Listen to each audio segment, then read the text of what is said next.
Today is my 24th wedding anniversary.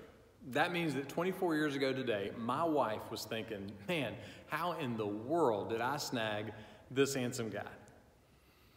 But things change. Today, my wife is thinking, man, how in the world did I snag this handsome guy?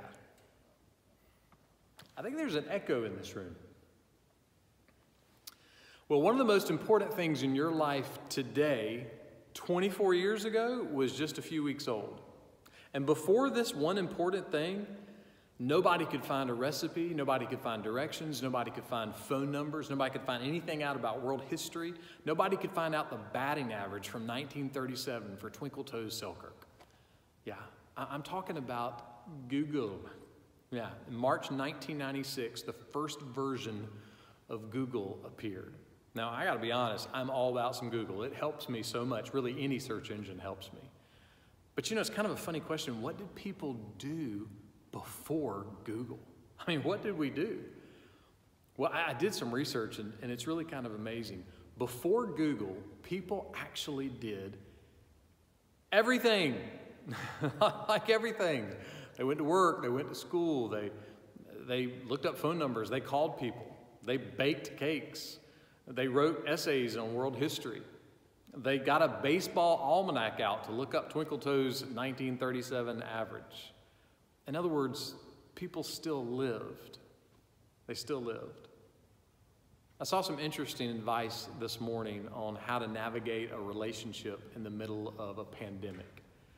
And the advice was this: focus more on whom you are communicating with instead of how you are communicating with them. In other words, focus on the person more than on the fact that you may not be able to see that person, or that you may not be able to go to a ball game with that person, or you may not be able to put in a patio with that person. You know, we are functioning right now mentally in a capacity where we're kind of thinking a lot about what we can't do, especially what we can't do with other people. But that doesn't mean that we don't have the opportunity to live right now. We can focus in a good way. Jesus one day said this. He said, "You shall love the Lord your God with all your heart and all your mind and all your soul." That's really interesting, because when we think about all the things we can't do, I can promise you there's one thing you can do, no matter where you are, no matter what's going on. You can make it your greatest passion to love God with all your heart and mind and soul. And 24 hours from now, Lord willing, here's another thing that you can do no matter what.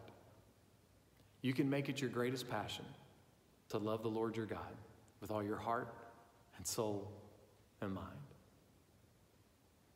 I think there is an echo in this room, but it's a good one. Listen, hang in there.